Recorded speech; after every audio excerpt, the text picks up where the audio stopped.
Hi, welcome back to Mums on the Run. Have you ever suffered from low back pain when you're running? Today, I'm going to show you the tools that you can use to keep your low back pain away.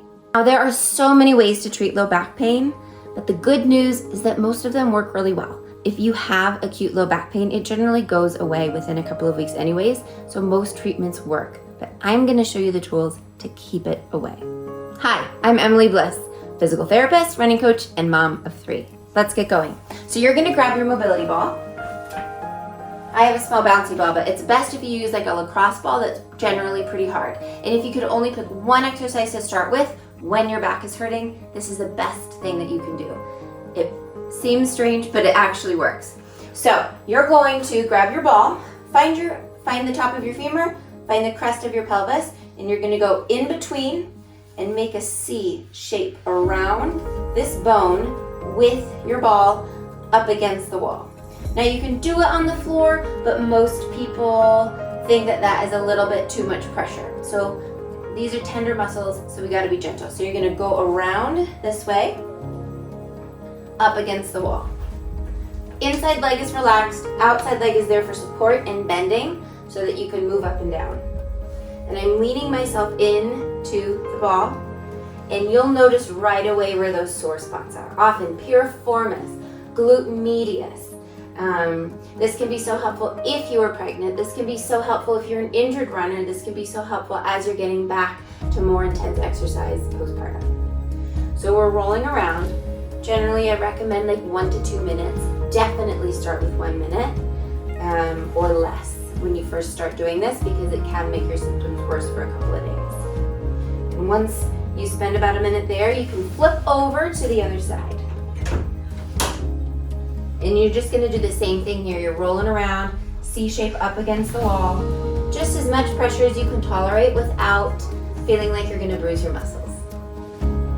Okay, next you're gonna grab a yoga mat, or if you're on a soft floor, just on your carpet or rug is totally fine.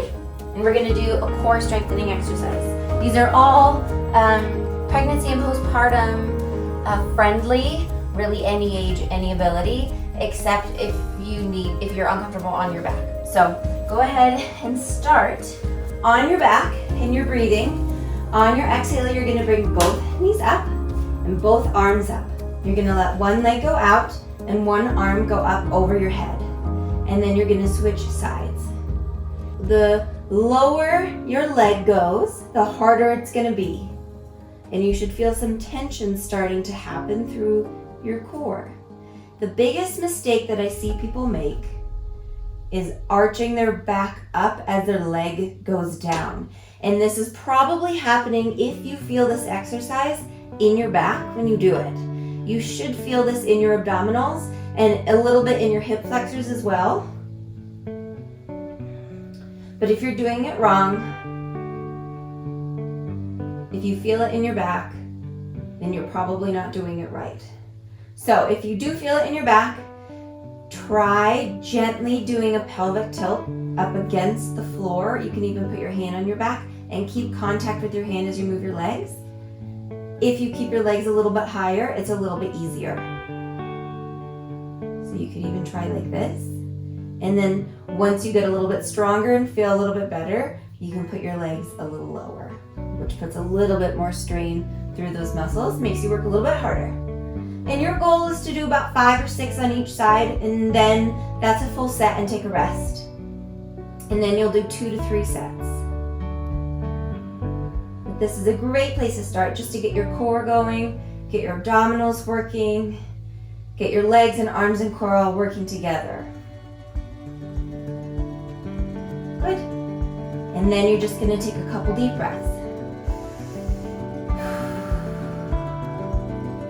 Okay, next exercise is actually a stretch. It's a hip flexor stretch.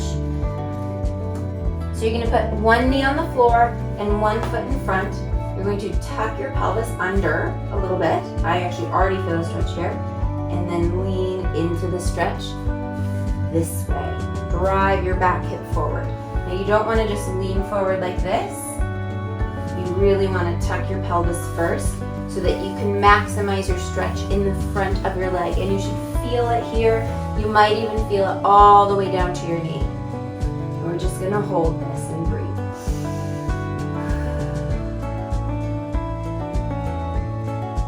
This helps open up the front of your hips. We're gonna do both sides. You wanna hold this a minimum of 30 seconds, but ideally at least 1 minute. I think a lot of us were told to only hold stretches for 30 seconds, but you actually wanna hold a stretch for a minute to really elicit tissue change. And it takes at least 12 weeks of consistent stretching, of holding for a minute at a time, to see a difference in your tissue length. So doing this for 1 or 2 or 3 weeks isn't really gonna make a big change. You really have to be consistent. Okay, let's change sides. You're gonna put your other foot in front. And if this bothers your knee at all, the one that's on the floor, you can always do this standing up like this. It's the same thing. Tuck your pelvis under and then just drive that hip forward so that you feel it in the front of your back leg. You're just gonna keep holding.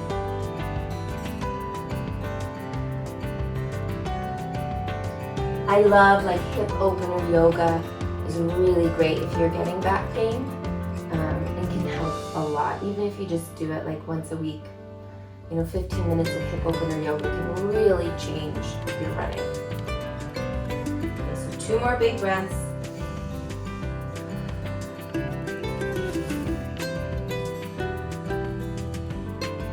And then relax. Okay. Next one is a simple core exercise that is good for everybody. It's a little bit of balance. It's called bird dog. So you're gonna get on your hands and knees.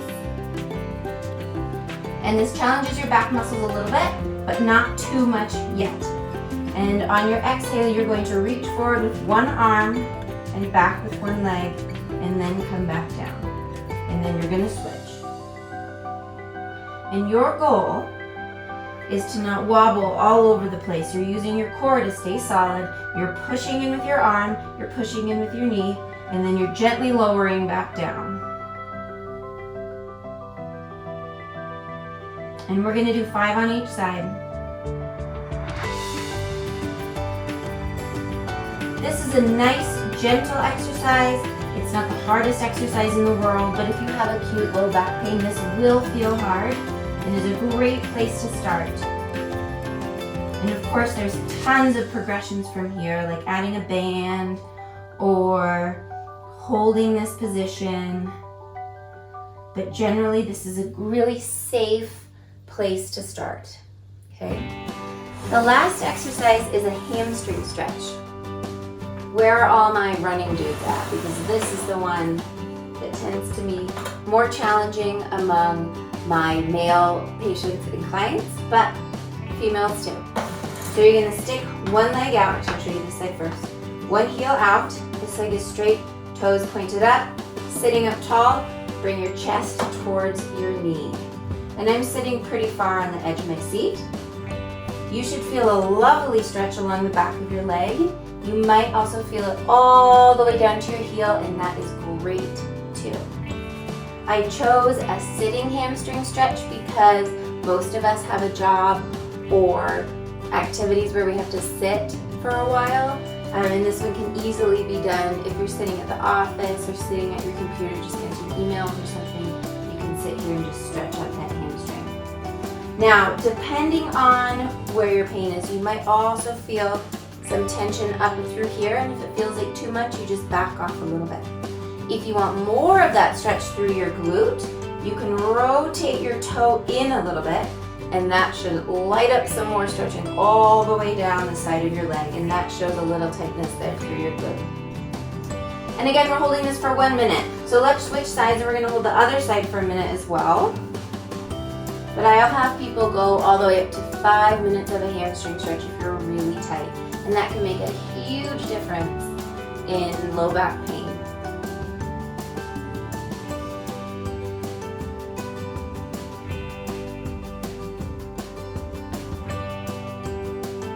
I also like the sitting stretch if you're pregnant, because then your belly has a little bit of space and you don't have to stand up.